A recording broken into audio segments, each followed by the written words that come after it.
Welcome to part 2 of Making a Mentor with Cavelia. If you've not seen number 1, please check that out first. And if not, please enjoy the episode. I wonder if we could talk about the gigs as well, like which one of you runs the social media and stuff? Oh, it's a mess of all. Yeah. Is there whoever's I do most of the Instagram kind of stuff. Okay. And the rest is whoever's awake at that moment in time. Yeah, that's pretty cool though, to be fair, 'cause usually it is just one person, but if you're all quite active in that, that's cool. And in terms of like how you get your gigs, like Dave, for example, you play with Dave, how did you like get into contact with him? How did you build that relationship?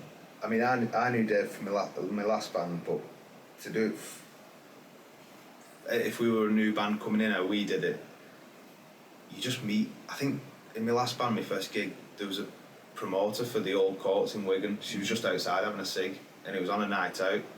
And my old guitarist just was chatting about the band to someone, and she overheard. And was like, "Oh, we can put you on here if you want." Right time, That's right like place, random, right time, right place. But there's nothing stopping you for all these pages that promote gigs. Just message them, and then once you get one, they're going to tell others. Like Dave from Sounds of the Street told Ian from Soft Lab Promotions, and then we got the Pentatonic was messaging us after Sounds from the Street. It's like it just snowballs because you mean as much to them as they mean to you, because their job's a promoter. They need bands. You're doing them a favour, they're doing you a favour. Especially like Dave. Dave is probably one of the best promoters I've ever met, because he sorts out the bands. He makes sure you all get paid a fair wage. Like he only covers his overheads, which is like pieces of paper, posters and ad placement. It's nothing. And he gives the rest of the bands, he puts pizzas on, he fills the fridge full of beers and water. Genuinely, if you find someone like Dave and you're sound with him, he'll be sound with you. And he'll pass you on to higher up people, or people who can just get you out of your own town. Yeah, I guess that was one of our questions. You kind of answered it there. Was like, what does a good promoter look like? But I guess, seeing as you've answered it, have you had any experiences with promoters that you wouldn't know? We won't say any names, but like definitely had the opposite. Yeah. Like what was it that they did that rubbed you the wrong way? There was one where we, I think it was about half an hour before we went on, we still on sound check, no line check, no nothing. Oh shit. After being told we'd have one. Yeah, being told we'd have one. This was after there was no beers in the fridge and nothing, which, yeah, fair enough. But you do kind of expect it, don't you? You're doing a gig Friday night, and then so we all got on stage. That hurt you the most, yeah. We're going to have zooming on your face on that. It's a Friday night, you know. So about half an hour before, and we all started getting on stage, like getting our guitars ready. Some guy came running and went, "Oh, they're doing like a murder mystery thing upstairs. You can't sound check." Oh yeah, I know which gig you're on about now. Oh so yeah, we ended up not sound checking at all, and like I think I ended up playing. Then I just started pissing. No, it was Lewis. Yeah. So there was like some fucking play on upstairs. And they were like, it was meant to finish at 7. We was on at doors opened at 7:30, and we was on at 8. So we was like trying to sound check at like 7:20, and the sound engineer's going, "Listen, I keep telling them they need to wrap it up so we can sound check." And he's like, they're not listening. And I think he got to like 7:45, and we still hadn't even just lined. We were just going to play one song and let him mix as we just went throughout the entire song, and then prayed that he could mix us throughout the rest of the gig. And then our drummer just started fucking doing one of the best drum solos I've ever heard in my life. He just went absolutely sick, and then the guy just went, "Fuck it, let's just fucking sound check." And then we did, and then we just saw everyone coming out from upstairs, so it must have worked. Yeah. So it seemed to kick everybody out. The only people that's going to affect though is you guys, really, because like from the sound tech guy, he's going to be able to get all of his stuff together with you, and then the rest of the band's come on, they're going to sound better. But that's a shame, that man. No, but we've had other like promoters who treat you like cattle, like you're not helping each other out. It's like you're annoying them by doing the gig. By being a band. It's like, I need to message them and ask them what time the loading time is, but I've already asked them once, and and they're like, "Right, you're on at this time." It's like, I'm sorry if I asked you again, but we've still not been paid, and it's been such. It's like, sorry, it's getting sorted, and it's like, you know what I mean? Some gigs it's like a tenner in petrol, then you get food, and then you get drinks, and then you like by the end of it, it's all the time you put in practice, and then you turn up and you get paid a £5. Yeah. Or like they give you a drinks token for 2 drinks, and it's that's like, the worst one. Pay with drinks token. Yeah. No way. Getting paid in publicity is the worst one. Oh, when no, fucking yeah. it's John and Tony who's been in all week, they just sat at the end of that. Yeah. It's like, this is brilliant publicity. Cheers. Do you want to talk about pay to play a bit, maybe? Maybe, yeah. Just because he has a vendetta against pay to play. I just wondered if you've ever done a pay to play gig. Pay to play is like, it's where they come to you and say you need to sell X amount of tickets. Oh yeah, they and can then, get fucked. and if you don't, then you have to still get the money back. So it's them covering themselves for it, but... Or it's like you have to sell 20 tickets. If you sell 15, you have to pay the extra VAT. Yeah, you have to never cover had it that off. really. We've never had it to that extent, but that can get fucked. That's my. Because they're quite opinion. common. Like I thought it was kind of like a bit of a rogue. But I mean, like a couple of our mates in bands like fell across these things and did them and all this. And I think if you're a young band, maybe you might think 20 tickets, fuck it. And I think it's interesting to kind of highlight that is bollocks. Yeah, no, it fully is. I mean, It fully is. if it's like a low number and you can cover it, yeah. But like you can get people asking, "Can you sell 100 tickets?" It's like, I have 50 mates. And they've all been watching me for 2 years. And they've all come once, and they're all my mates, and they're not going to come and listen to me sing the same 5 songs that I sang at the last gig. So probably not, mate. I'm sorry. Yeah, exactly. Because that's the thing as well. As much as your mates love you, they'll come to your gigs, but at a certain point, they will draw the line. Because, I mean, you'll have the same set list for like 2-3 gigs. You might change 2 songs out. So it's not the exact same, but it's still like. The excitement of it dies a little bit. Yeah, so they come in and like. I'd say only expect your mates to come to you like your big ones, because fucking you can't just be carried by your mates forever. Yeah, it's yeah, awful to say, but fucking you can't expect that of them.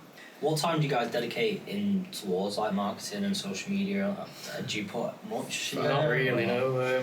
I think we have done a bit more recently. We've tried to kind of make the Instagram look make all a bit more cohesive between all the platforms, but in the first place we were just shitposting. Yeah. We were just like putting drunk videos on and like making daft TikToks and stuff in, but that's do you feel like that's what people go to Instagram for though? Yeah, they can hear you think music. it is. Do they don't want to see that personal side? Because we're struggling from, we would at first try and be very professional about everything, and we were trying to, sort of look like a proper brand, and what we started to realise is actually everything that kicks off on TikTok is us pissing around in the studio. Well, look at Ryan-O got TikToks of the plane saying fuck off and shit like that.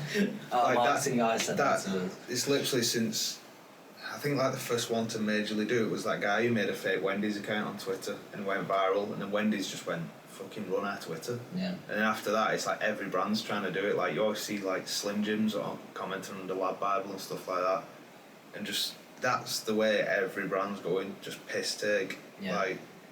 Got to understand your audience. Yeah, exactly, 100%. Especially TikTok, but then you find yourself falling into like, I don't want to do any of the bullshit TikToks. I'll make TikToks that are my personality, but like, you see these voiceover recording ones, it's like, this is our day in the studio. And They're the ones I hate the They're the worst ones. Yeah, they are the fucking worst. But like, if you can My make... manager said don't put this out, but Yeah. I'm gonna leak it anyway. I'm gonna leak it to be 12, mate. I'm going to leak it, and the entire marketing team stood on the other side of the camera going, Yeah, go on, leak it. fucking...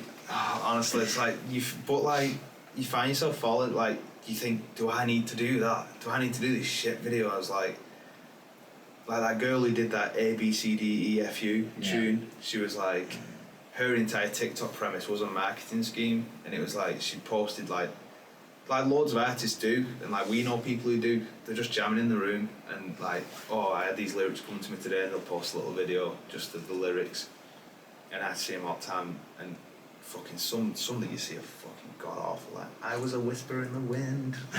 Fuck off. But her thing was people would comment, oh, can you write a song about this? And one of them was, can you write a song using the alphabet? But people went onto that person's profile, went onto that Instagram link to the profile, and it was her marketing team, someone off her record label's marketing team. No, So it was all leaving the comments. leaving the comments. It was all a big setup. No So way. it was like, I can write a song using the alphabet, A B C D E F U. No way. And he's like, oh my god, that's unreal. It's like, yeah, that's been fucking. But that's what you've got to look out for as well. Like, there's all these artists, and oh my god, they got viral. They just went viral and made it. It's like, no, they've been fucking like raised in a lab, like to be this thing. Like they've got an entire team writing songs for him and all this shit, and it's like, oh my god, they were just no one from a small town. It's like, no, they weren't. They've been fucking cloned. I'm telling you. It's mad. The amount of artists they've practiced on in that marketing team as well that have just sunk and failed. Finally go, do you know what? Yeah, we found the formula. We'll stick it with you. Exactly. Well, you see how much they've changed and what they spend. I remember I've forgotten her name now. I'm doing a podcast, damn it. But the woman who's the head of A&R for Warner talking about how the first round they'll spend 70% of the money that they get for an artist on TikTok with no want of engagement. So they'll do it just to get you seen. Like 70% of the money that a label has for you, they just chuck on TikTok and don't even want you to get. I think it's really noticeable now as well, especially like Wet Leg. They kind of came out of nowhere. But I like them and they're pretty good. But I like Wet TikTok, Leg. it just saturated with Wet Leg for a while, wasn't it? It was just little clips of their music videos and. I'm pretty sure they're an industry plant. They could come out of nowhere. They were TikTok. Nowhere. They have that kind of power, I suppose, don't they, to pick who.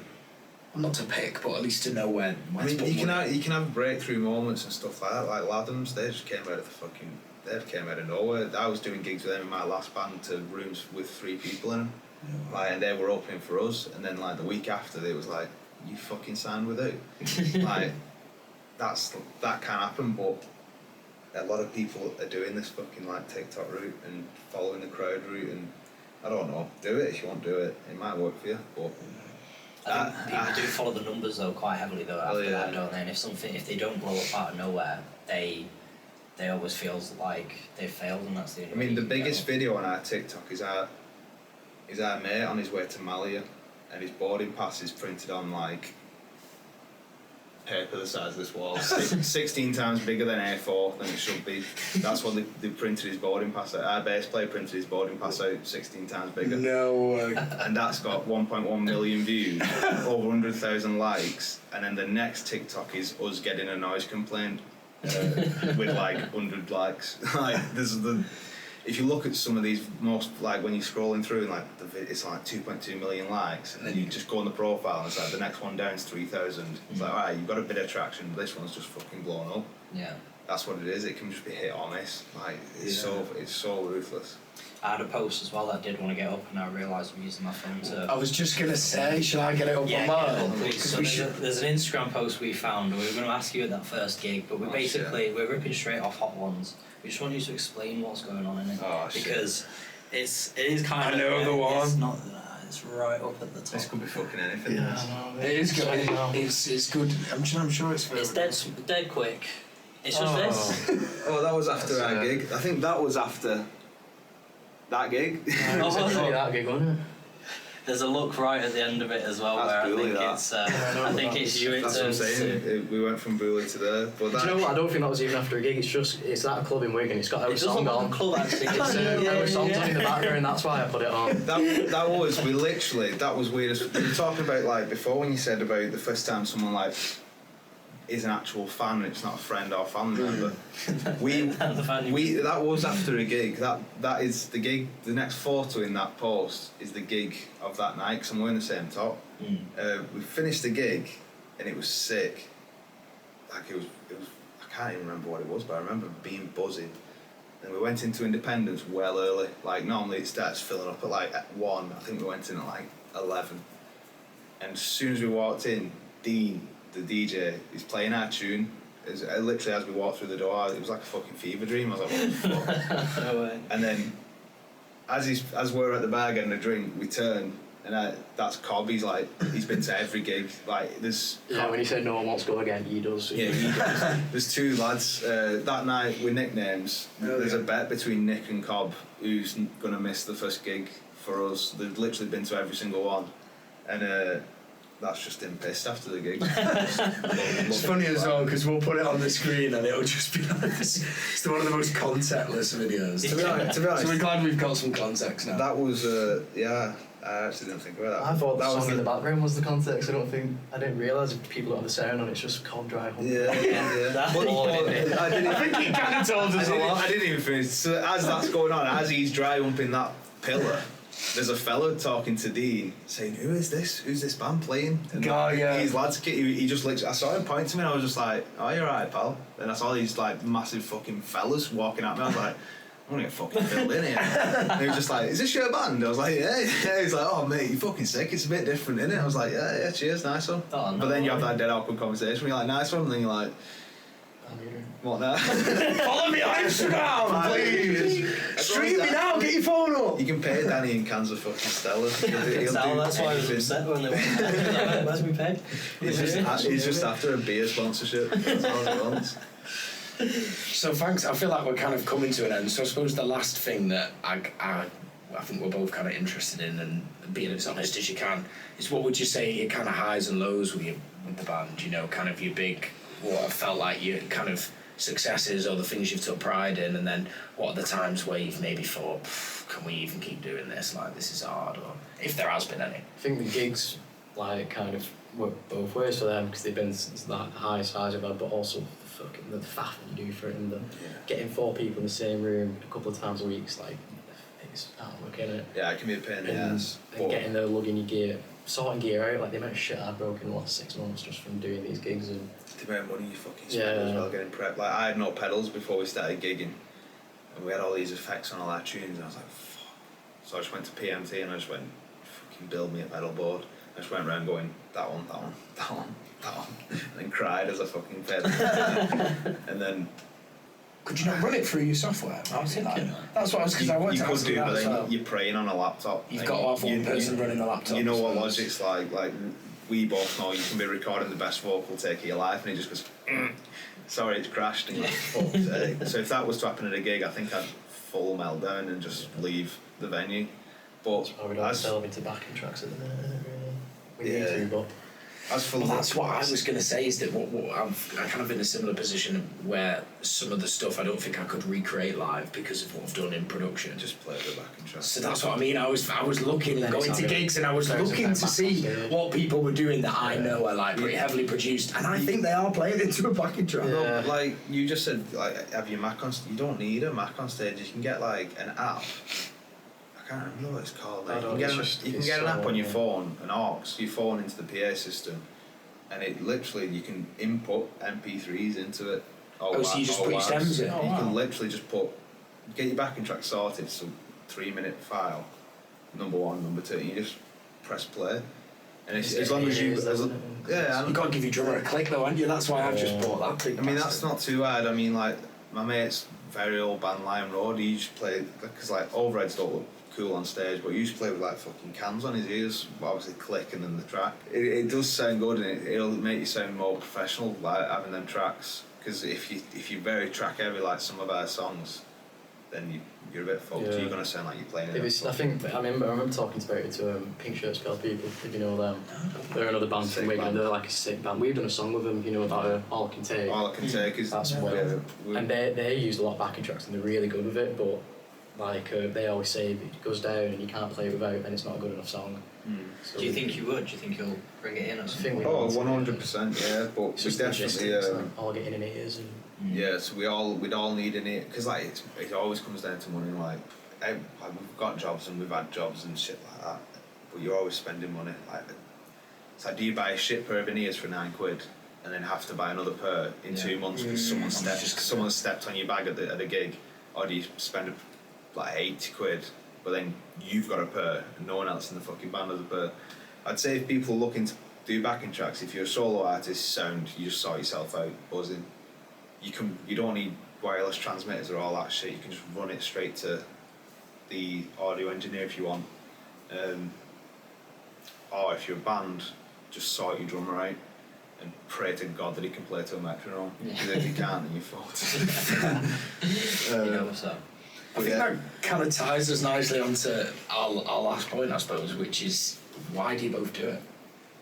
You know, you're kind of like, because you both work, you both have a passion, like, what keeps you in the game? It's fun. I think that's the main thing, isn't it? That's why you start to do it, and if it stops being fun, then... It's always been music, like... I've always wanted to play guitar, because my uncle plays, well, quite a few people in my family play guitar and stuff like that, and I've always thought guitar was sick. Like, first time Arctic Monkeys were the reason I started playing guitar. When I first saw I Bet You Look Good on the Dance Floor on fucking MTV or whatever it was when I was a kid. That handheld. The studio thing when there was a whatever was it the British Arts fucking. The one when he goes, don't believe the hype. Yeah, yeah. Don't believe the hype. I'm shit. Because that was just like a uni project. That weren't even the fucking. That was just like I'm sure it was just like a uni project for either them or the mates, and it blew up. Like I remember watching a thing and they was in the studio watching the video at number one, actually recording the song to actually release the song because it wasn't even released. It was just that video, and as soon as I saw that fucking like the energy and stuff for that guitar, I was like, fuck me, that's exactly what I want to do. So since then, really, and then it was like, well, how do I make a song? And then I only found out what like music technology was in year 11 when I was doing my college options. I was like, fuck it, I'll do that, thinking I was Dr. Dre. And I did that, and I was like, I think at the last week of finishing college, they was like, do you want to go to uni? I was like, I never thought about uni. Like, what do you like doing? I was like, well, I've done music tech for 2 years. I fucking love doing that. I was like, do an audio engineering degree then. So I didn't even think of it, honestly. I kind of did the opposite. I never even touched music in school, and then I went to uni. Did it, so. I was shit at everything. Like music tech, I was good at because it was the fun side of it. But like music theory, I think I fucking clawed through music in high school by the skin of my teeth. Like, Yeah, I don't I'm know how shit I got at theory. great. Like, I'm not a fan I'm of shit. it. I enjoy it though. I enjoy it weirdly. I enjoy it. Even though I'm shit at it. Well, like the thing is for me is I'll be playing something and I'll want to know that what I'm playing is an A flat major 9, even though it doesn't mean anything. I'm like, Do you play A flat. keyboard? I started the piano. I think that's the why. main thing. Well, I think when you the can see truth is, clearer, you look at it and you think this is super intimidating, fuck's sake, and then you realise that actually it's just one octave. Yeah, and you can kind of say, all right, that's and to be honest, a lot of it was like writing a tune from my ear and being like, this is not in key. This is not in what my music teacher told me is in key. Having to work it out and be like, that's cool. You can actually do a lot this. of like dance music producers and stuff like that, I found, especially people I went to like university with and stuff like that, they've not got a fucking clue. Like I think in college I started realising, shit, I need to learn a bit here. Like if I'm playing a C, I need to know what's the next thing from a C, like that makes sense, rather than sitting there going through every single chord and being like, alright, okay, that one works. But where I've seen like DJs and stuff, people like that who produce dance music, they just go with the feel. Like when they're playing a melody, they're just like dum diddle dum. All right, that's right. Dum diddle dum. Okay, so that's it. I know what you mean. And then they'll just that's.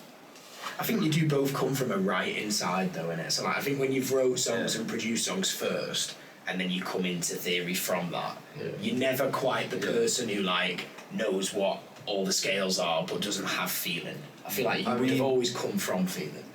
Yeah. I think that's the main thing, innit? Like, you can spend all day working out if it's in E-mix leading or whatever, but at the end of the day, music's emotion, innit? And if it makes you feel a certain way, then you've done it right, so... I think that's why pop chords seem to come around so well. Yeah. I've heard somebody say it the other day and I backed it and they were like, look, you can say that I've done C, A minor, F and G, but I've made you connect to it. There's something about those chords that... It's the resolution, innit? Yeah, It's or the there's simple something circle, about it that connects people, and I suppose I do have to agree with that maybe on some level, that there is something in it. I mean, I fucking hate jazz with a passion, but there is a kind of sense of jazz in our music where some people stick to a scale. I'm not leaving this scale. But sometimes, like even sometimes, you fucking sit on your keyboard and you go, "What the fuck was that?" And you, is it in key? Is it not? It fucking sounds right, so it's going in tune. Like that, I tend to do that a lot more than sitting there. I'll figure out my key, and sometimes I've even taped it up, like so I know I can't fall off. And sometimes you do, and it's like, fucking hell, that sounded nice. That was one of the problems we run into, really, weren't it? Like, every sort of riff I ever wrote or solo, I improvised it, and then when we actually came to perform it live, what the fuck did we do then? We had to spend weeks trying to work out what we'd actually wrote. That's literally listening back to my old we write it all down now, but... Go on, just remind me of what the hell are those notes? Yeah, like having to go and listen to it by ear, and you've put loads of compression and reverb on it, and you're like, I don't know what I fully did it all. It's like seasons, I still don't want to play the riff that's on Spotify, so I do it really different. But that's the Still playing. we was playing a gig, and it was a good gig, but it was a hot and sweaty gig. Like, no, the indie one, and everyone was fucking... It was a mint gig, but then we got to Seasons, the song he's on about, and he I had a drink. Yeah, we'd had a drink and we'd had a good time before the gig. Yeah. So that was the Cavelia episode. I've got a few points I do want to bring up, Gaz, that Hit me. you've run into yourself. So there were two things they brought up. One of them was distribution. So using Ditto, you obviously experienced a release recently, which also fell into some problems. I felt like you connected a lot with the experience they had trying to get their music out. I wondered, like, is there anything that you felt like you'd learned from what they went through, or have you solved any of your problems from that since? So I suppose one thing that I did learn from specifically what they said about Ditto is they kind of said, don't treat your release date like it's a release date. And I think obviously the ideal is that you do want to do that, but I suppose what it means for someone who's maybe not used to this process is if you've got a song and you're like dead excited to put it out and Ditto give you they say confirmed for a date, Yeah. or any other distribution platform, I imagine it has similar things. Say you then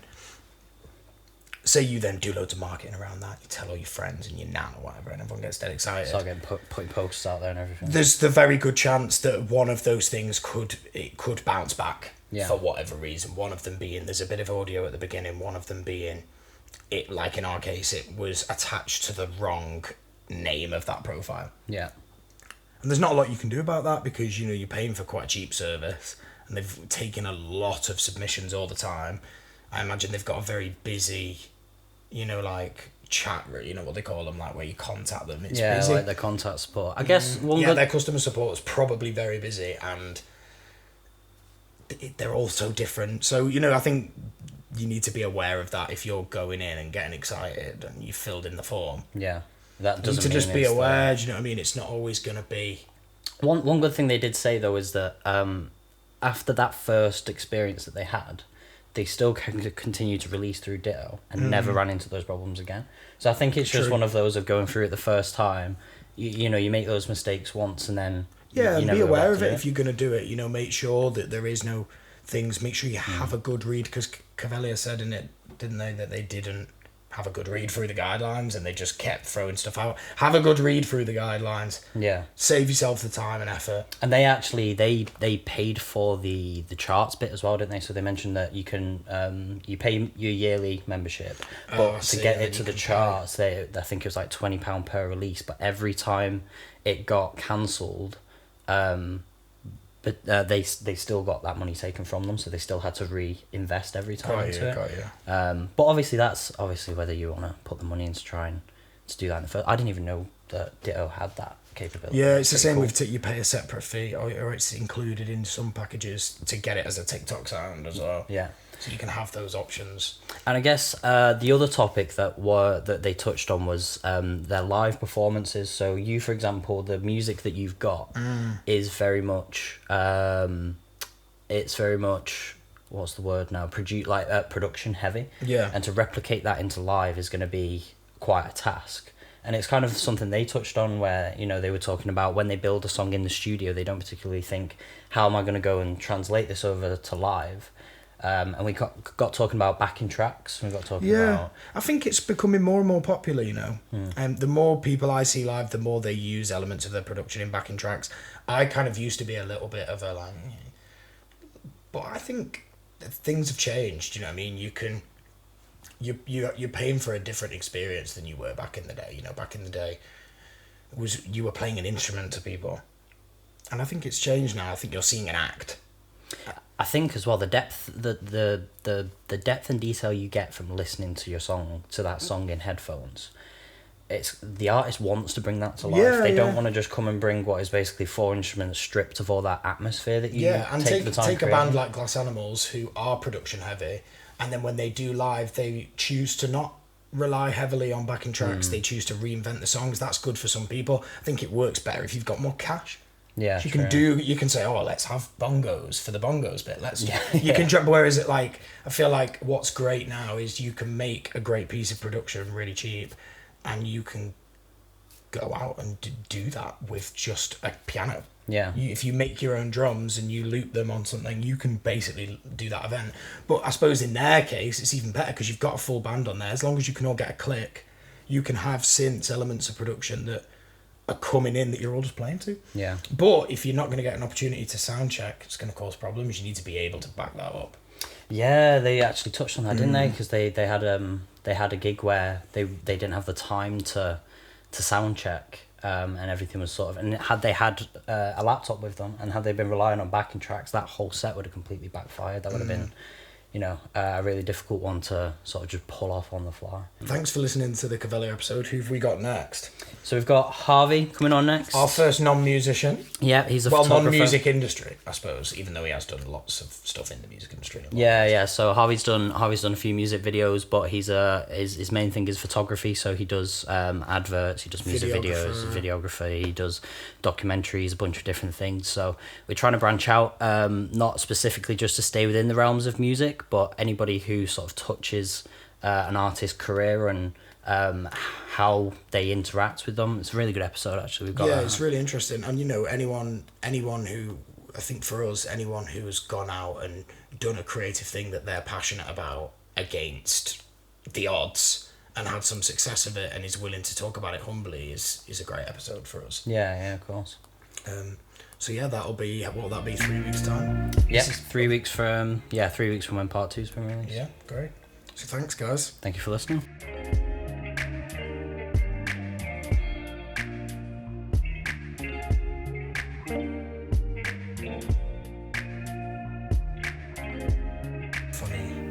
Funny. Making a window. And then every time that it starts, we then just can't help but be stupid.